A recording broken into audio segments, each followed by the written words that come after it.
Students, आज हम discuss करेंगे class 8 chapter 5 the judicial system. Students, इससे पहले ऑलरेडी मैं इस चैप्टर की वीडियो डिस्कस कर चुकी हूँ, तो जिन स्टूडेंट्स ने वो वीडियो नहीं देखी तो पहले देख ले और चैनल पे नए तो चैनल को सब्सक्राइब करना ना भूलें। आज हम स्टार्ट करें मेरा नेक्स्ट टॉपिक जो कि है does everyone have access to the court.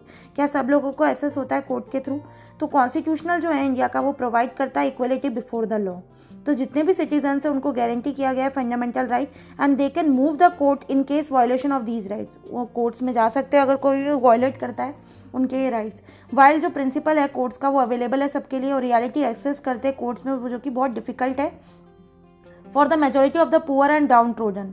The cost of litigation in terms of time and money is tremendous and therefore wage labor, small and marginal farmers and other cannot really afford it.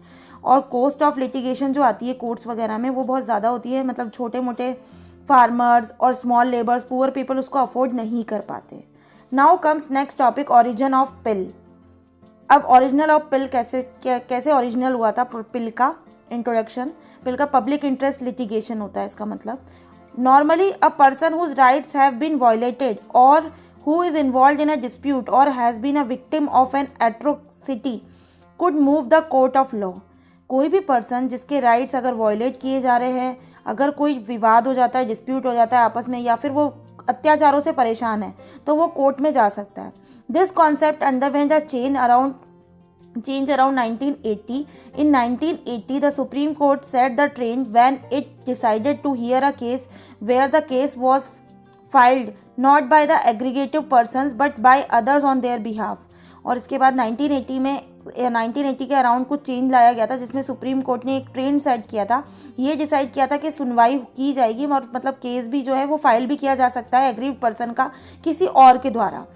And the apex court decided to reach out to people and hence it devised an innovative method wherein a person or a civil society group called approached the Supreme Court seeking legal remedies in cases where public interest is at stake। और अगर कोई public interest को stake मतलब हानि पहुंचाता है तो उस केस में सुप्रीम कोर्ट के पास है लीगल रेमेडीज इन केसेस के खिलाफ जहां पर वो अप्रोच कर सकता है।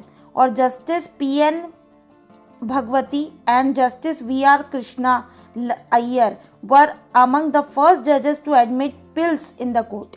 और ये दोनों पर्सन थे जिन्होंने पहली बार फर्स्ट जजेस है ये जिन्होंने पिल्स को इंट्रोड्यूस किया था कोर्ट के अंदर। A PIL as a public interest litigation introduce in a court of law.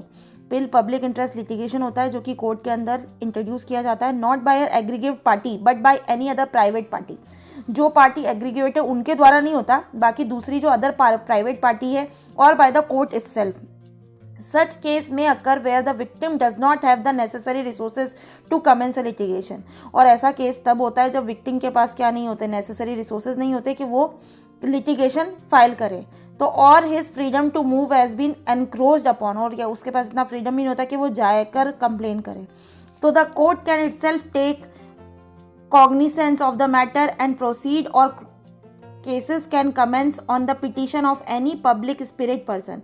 और इस केस में कोर्ट क्या करती है, पावर दे देती है कि कोई दूसरा पर्सन भी अगर उनके खिलाफ कंप्लेन करता है या फाइल करता है केस को तो उसकी सुनवाई की जाती है। Filing a pill is not as cumbrance as any other legal case. There have been instances where even letters and telegram addressed to the court have been taken as a pill। बहुत सी बार ये भी देखा गया, बहुत सारे letters लिख देते हैं, टेलीग्राम्स भेज देते हैं, वो भी एड्रेस किए जाते हैं through PIL and heard by the court, और कोर्ट उनकी सुनवाई भी करती है। अब हम एग्जाम्पल्स देखेंगे of early pills.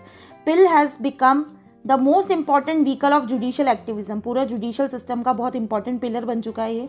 Judiciary which is an institution that is traditionally confined to responding to cases before it began considering many cases merely on the basis of newspaper reports and postal complaints receive by the courts. आज की तारीख में बहुत सारे ऐसे भी cases हो रहे हैं जो न्यूज़पेपर रिपोर्ट्स के तहत पे, पोस्टल कंप्लेंट्स के तरफ पे कोर्ट उनकी सुनवाई करता है। Therefore the term judicial activism became the most popular description of the new role of judiciary. नया रोल आ चुका है जुडिशरी का जिसमें हमने एक्टिविज्म के बारे में देखा है। और 1979 में newspaper publish reports about under trials in Bihar jails who has spent long years in prison, much longer than what they would have spent if they had been punished for their offenses। और 1979 के अंदर newspaper जो publish थे उसमें reports भी दी गई है काफ़ी सारे अन ट्रायल बिहार जेल्स के बारे में जिन्होंने काफ़ी लंबे समय तक प्रिजन की मतलब कैदी रहे हैं और उन्होंने कैसे लॉन्गर ऑफेंस किया, कैसे स्पेंड किया, कैसे पनिशमेंट मिली उनको। तो ये रिपोर्ट प्रॉम्प्ट करती है advocate to file a petition before a Supreme Court. The court order the release of the prisoner. इसके बाद कोर्ट अगर वो पिटीशन फाइल करते हैं तो कोर्ट ऑर्डर भी रिलीज करती है प्रिजनर्स को रिमूव करने का। इन 1980, a prisoner of the Tihar jail, that is Delhi, managed to send a scribbled piece of paper of Justice Krishna Iyer of the Supreme Court complaining physical torture of the prisoners।